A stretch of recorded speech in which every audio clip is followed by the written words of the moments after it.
Thank you all. Thank you all. Actually, Shu Guang gave me a topic because I have been doing works related to human microbiome for over 10 years. So maybe he thought that it's best for me to do an introduction about the human microbiome and how it is related to our health. But then I thought those knowledge were like something you could find on Google Scholar. But I do have something exclusive where you cannot find online. That is my story. So this is what I'm mainly going to talk about is how I started my company. And it's about microbiome in an unconventional way. So it will be in three parts. The first part is how I started my career. The second part, the microbiome company. And third part, what we're doing now. And after all of them, the lessons that I learned. So first, let's talk about how I started my career. Well, actually, I became quite famous at a quite young age. And I was awarded with a lot of things like the technology reviews under 35 and those Forbes 30 under 30 and a lot of X under X thing when I was young. And for a long time, I was sort of considered as a child prodigy or something on the media. But I would like to just say the story behind the story. So here are a few keywords to help myself remember. After my talk, you would understand what it means. The first, let's go back to the very beginning. I was born in Beijing, raised in Beijing. I went to high school in Beijing, probably a very good high school. It's called the high school affiliated to Renmin University of China. And I believe I was a smart kid. I'm a fast learner. So I got a chance. In my high school. I got a chance to be sent to an institute nearby and to work around famous scientists. And I was sent to an institute of the Chinese Academy of Agricultural Sciences. And the institute itself is called IVF. It has nothing to do with the in vitro fertilization or something. It's called Institute of Vegetables and Flowers. That was where I actually, that was at age of 15. I managed to spend half my time per day studying in school and half of my time interning in the IVF.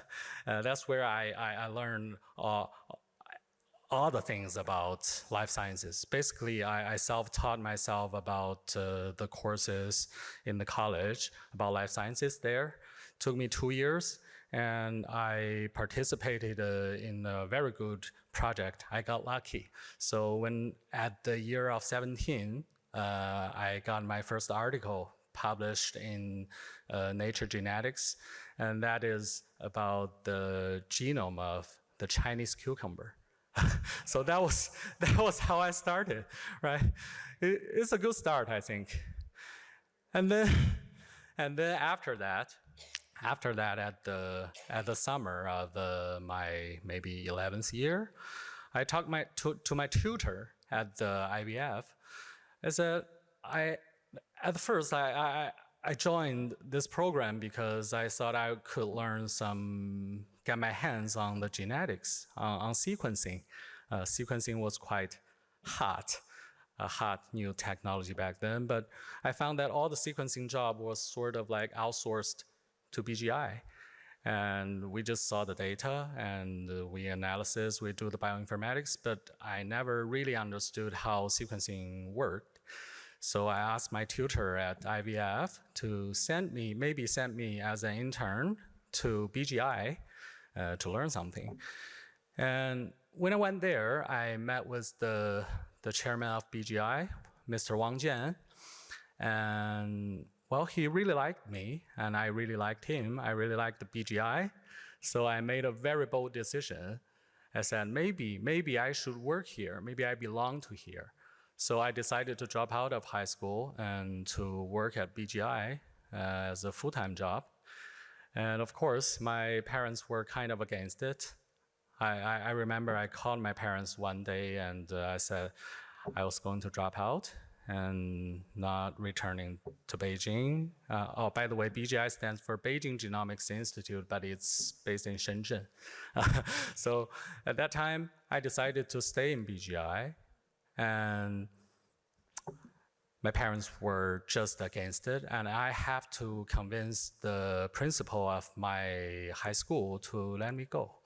So I went to Mr. Wang and asked for a letter, a handwritten letter, and I brought that letter back to my high school and sent it to the principal. And to my surprise, she actually supported it. She read the letter and asked me only one question. So, Bowen, do you really want to work there as a researcher, or you just want to put something on your CV so that you could apply for a better college? I said, I really want to work there. And she said, all right, I supported you. What do you need? You need me to convince your parents? So I was grateful. So I went to BGI as a researcher, as a high school dropout. But how did I become famous or sort of covered? It was all because of an idea. In there, I talked to Mr. Wang. I said, I actually want to do some basic research.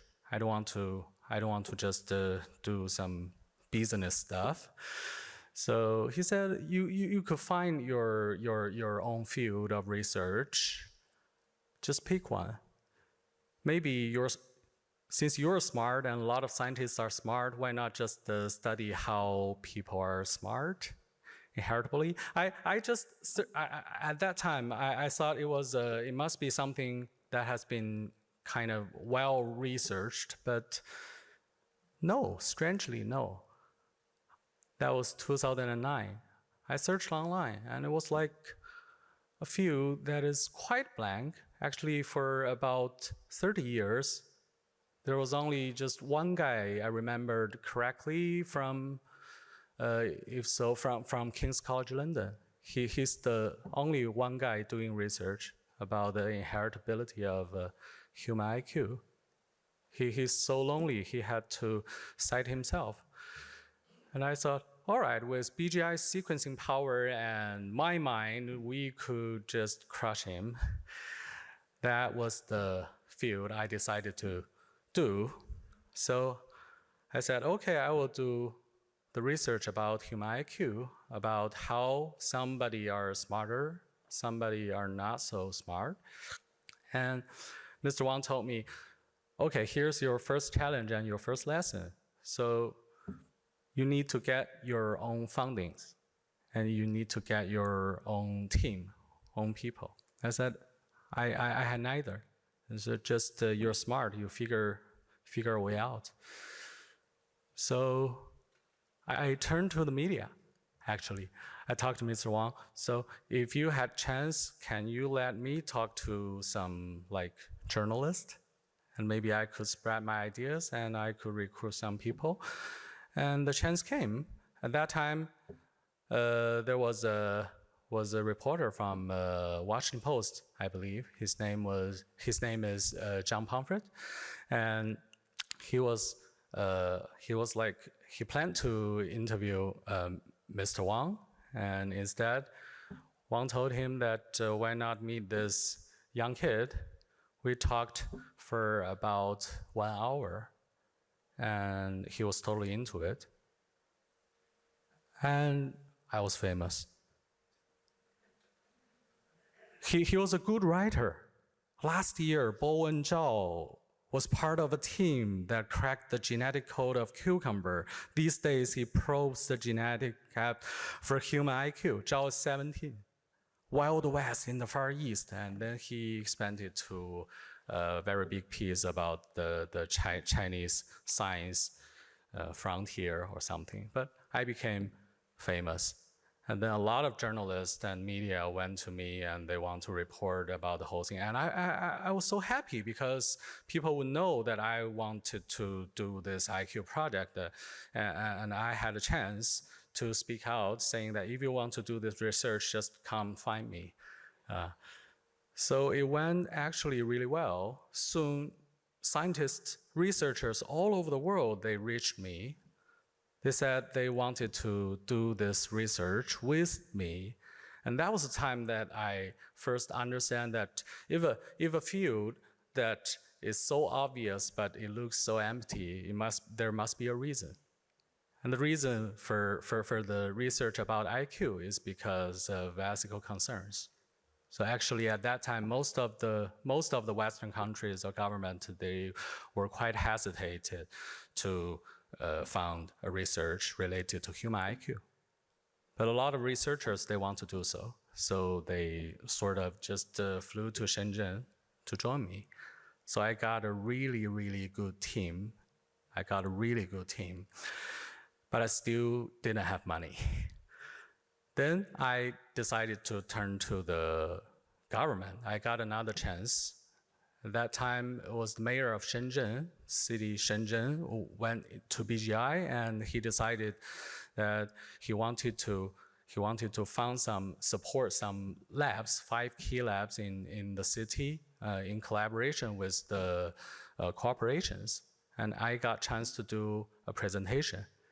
So I thought, how could I get his attention? So I invented a word. I made up a word, cognitive genomics. Yeah, I searched online and it did not exist back then. And I said, what we're going to do is called cognitive genomics. And I succeeded. I got the fund. I even got a lab set. The lab was Cognitive Genomics Shenzhen Key Lab. So at age of 17, I am a director of a Shenzhen Key Lab, and I got a team, and we got some work to do. Everything went well. But then comes something that I didn't anticipate it. I found that there's conspiracies circling around. Conspiracies. Very, very wild conspiracy. So here's how those conspiracies formed, I guess. So IVF, okay, BGI, IQ, and this is CG. At that time, BGI actually acquired a large sequencing company called Complete Genomics, and it was also named CG. And it has a lot of employees, about 2,000 employees, and the name IVF. So the conspiracy goes like the Chinese government is supporting BGI, and BGI allowed a high school dropout to leave a team of 2,000 researchers and using IVFs to make super babies. And that was the conspiracy, and that was on mainstream media. A lot of mainstream media. I could not even stop it. But if just the conspiracies is a joke.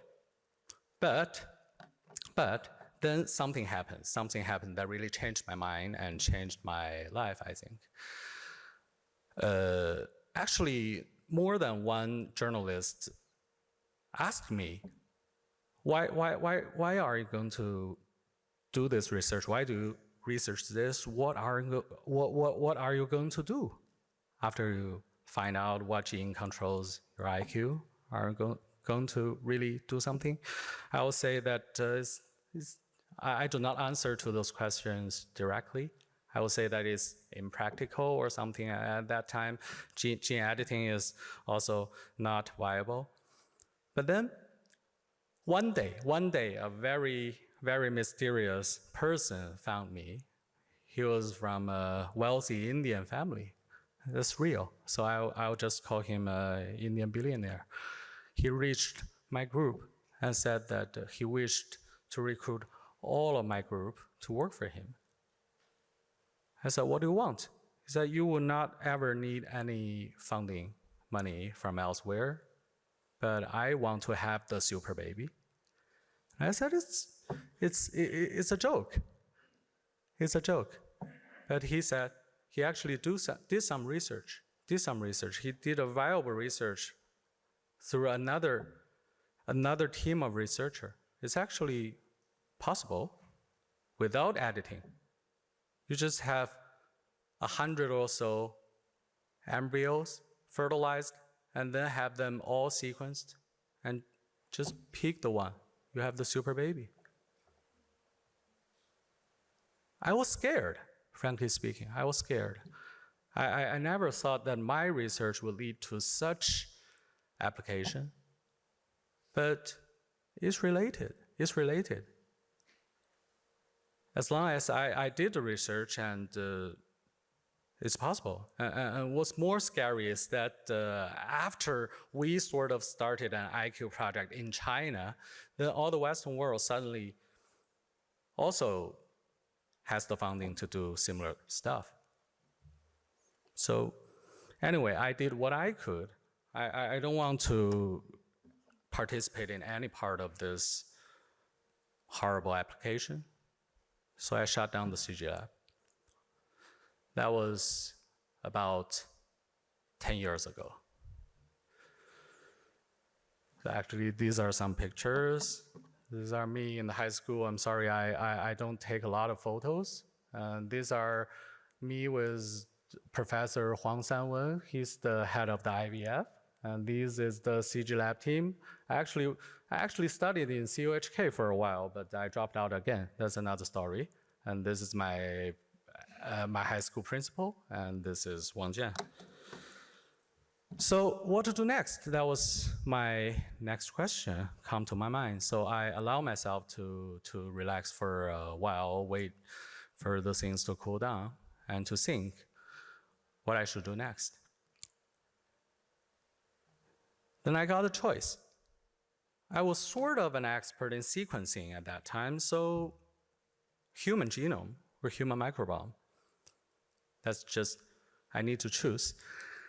And then at that time, I thought about the business side of the whole thing, because the next thing, I wish to do something that I can control. So I wish to do a business, do a startup. And that was the time when 23andMe and companies like WeGene, they just started. Actually, I believe WeGene didn't exist back then. And a lot of VCs actually reached me when they heard that I left BGI, and they all tried to convince me to do personal genomics. But I thought, okay, the business model of personal genomics is somehow flawed. It's not sustainable. There's no way you need to sequence your genome for like more than once in your lifetime. Probably when you get cancer, that's probably the second time. And it will be really hard to intervene.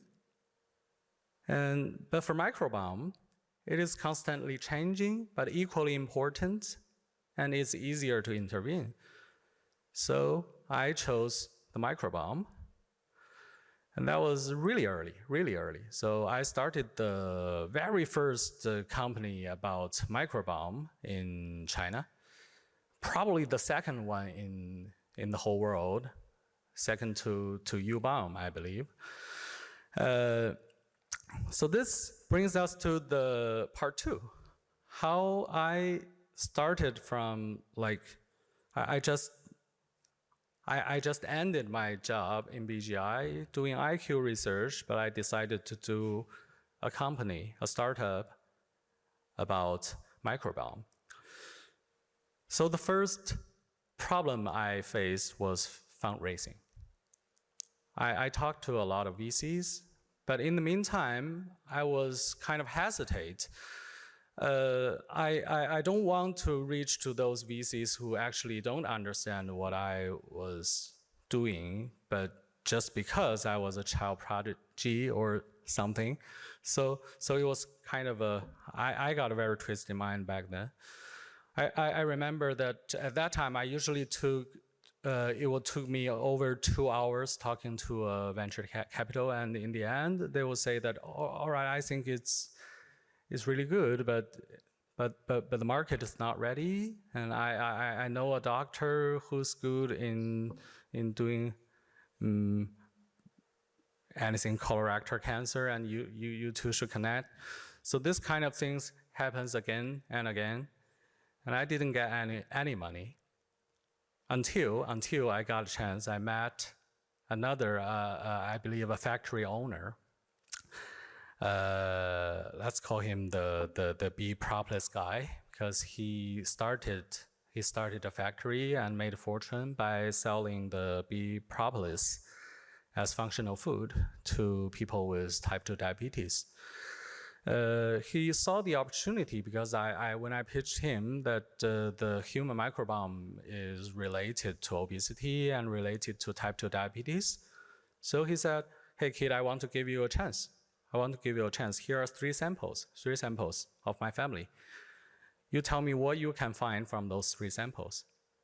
I really cherished the opportunity. So I took all those 3 samples and I sent back to BGI for sequencing, and then I did the analysis on my laptop, and I went over all the articles that I could find that could relate microbiome to a certain disease.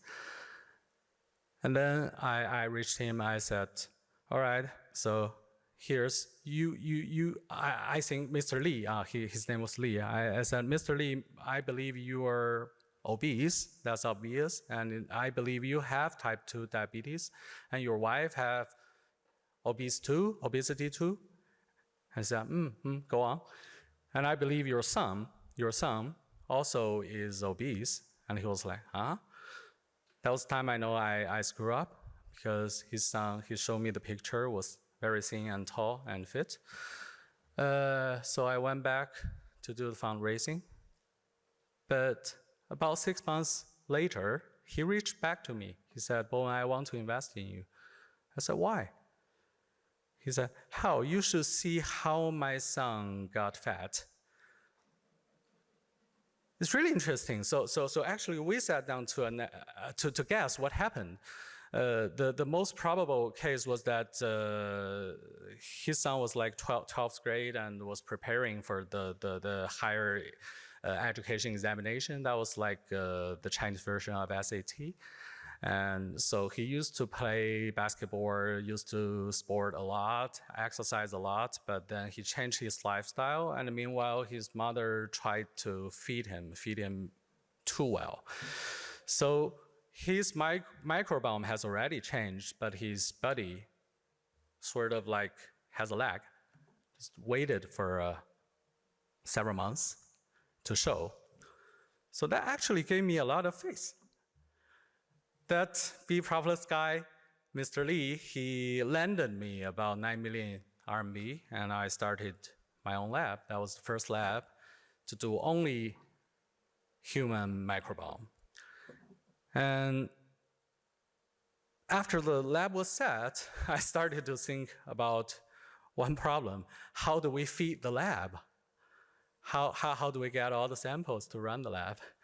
So I sort of invented a business model. Our company was in Beijing, and Beijing has a lot of hospitals. Actually, the density of hospital in Beijing is probably the highest among all the cities. People would flew like thousands of kilometers into one of Beijing's hospitals. So it means there's a lot of samples and a lot of researchers. So I collaborated with them. Since I am the only one with the lab that could do whole metagenomic sequencing, so I provide service to them. They provide sample to us, and they keep the article, we keep the data. So that's a win-win. That's how I first started the company. But I didn't make a lot of money, but the data is growing. We gained a lot of data at that time. There was a private database. And we also got a true fundraising round. That was like Series A.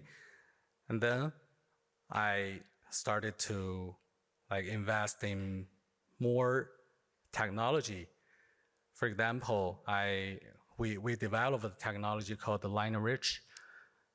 It's a linear enrichment sequencing method that could actually basically separate the certain desired part of a microbiome. So you extract a small microbiome from a large microbiome and do the sequencing. And we built a microbial seed bank. At that time, fecal microbiome transplant was also like rising, but I don't like that technology. I believe it's quite primitive. It's just more like feeding patients with healthy feces and then pray.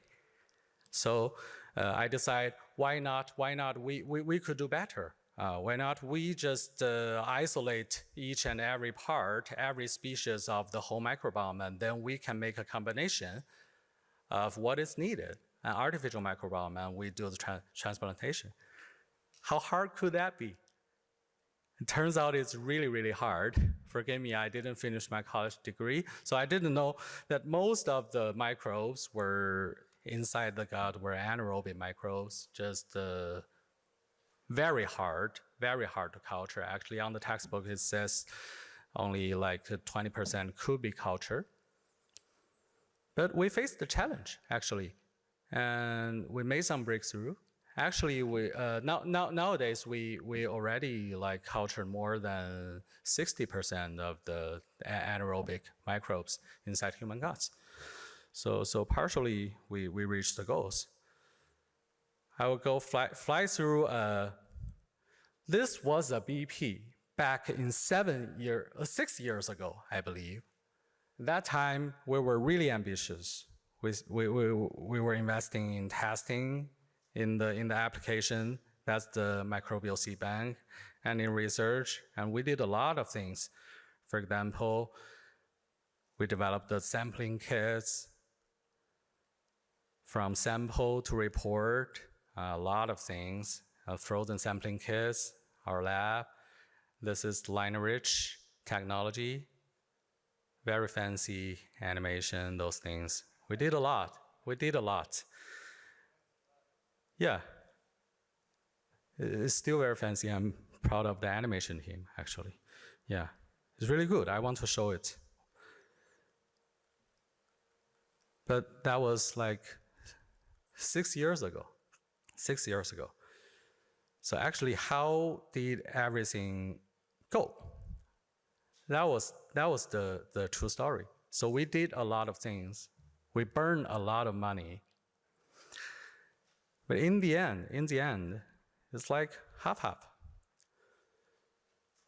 Just wait a bit more minutes. Here's also another very good animation. I made this animation myself. We even sort of created equipment that is just for the isolation and culturing of the microbes. It's all anaerobic inside, and 5 people could work in a row in a pipeline to increase the efficiency. We were serious. And all of this was animation back then, the sequencers. All right, that's the end of it's probably too long. I should have shortened it. But anyway, how did it go? Here's the fun part.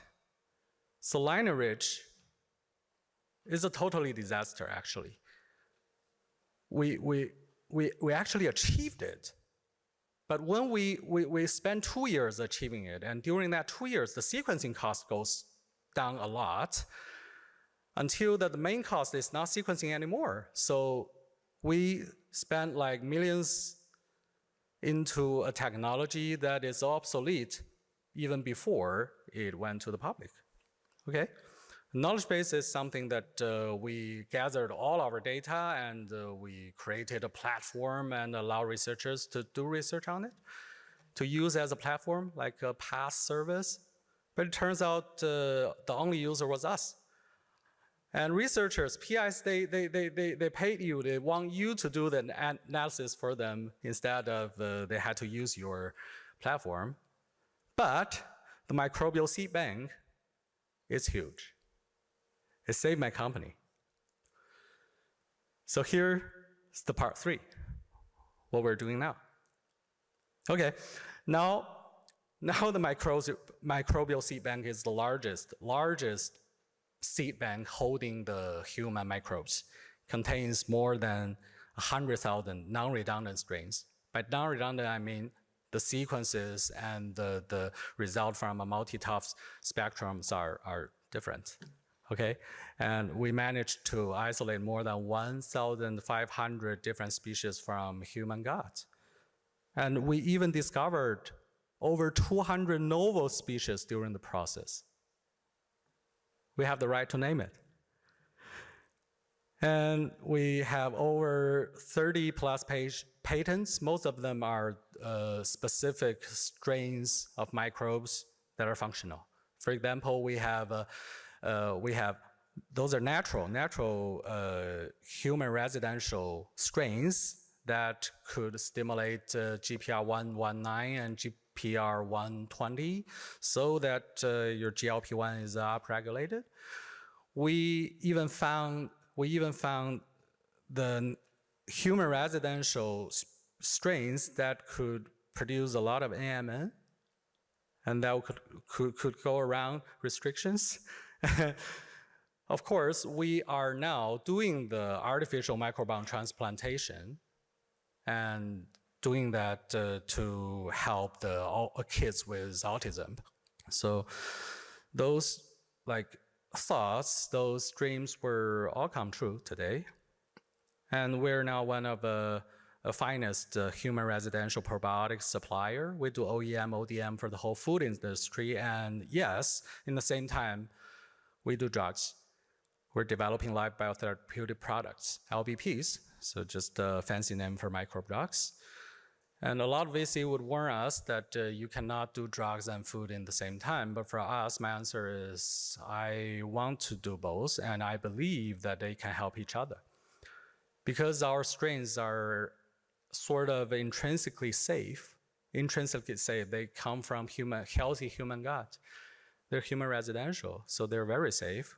So it will help with, if I want to apply for a drug, to go through IND, even before the phase 1, it will be very helpful because it's safe. And in the meantime, what we developed, we are actually really developing and selecting those strains using the way that pharmaceutical companies always do. We use validated targets to select those microbe strains. So we would be probably the only supplier that could provide to the food industry some probiotics that with really strong function, drug level function. Here are some just, for example, we have the, things with AKK, GABA, and a lot of other things. I didn't translate this. I just want to show you the pictures. These are the real refrigerators instead of the animation. And we already ran out of room, so we're moving to a bigger place. So it's constantly growing. And I feel really good. I'm proud of me and my team. So these are some other pictures. This is our second anniversary. This is the first day I was in Shenzhen. These are the sort of eureka moment when we found out how to realize linear rich, although it actually is not commercially viable. These are my team when we were building our labs. So what lessons did I learn? Well, not much. So first is that I want to speak to all students out there. Use is privilege. Use is really privilege. Actually, when I look back, when I was young, and at that time I was really young and naive, and sometimes are really dumb and made bad decisions, but people are tolerant. When you are wrong, you really got a chance to do what you want to do, and people would support you. So it's really worth a try if you want to do something. When you're wrong, you're young. Now, just do it. Second thing is about the media. This media, I mean just the newspaper or those things. You could use the media, but just try not to get used by the media. But this one is hard. This one is hard. I am not confident that I can do it. So nowadays, from the day when I started my company, I stayed away from all the media. And I think that helped me. And third one is you got to choose carefully, because sometimes you have to make choice. But no matter what you choose, you need to take responsibility. And persistence is key. I don't need to explain it. And the fifth one, ask big.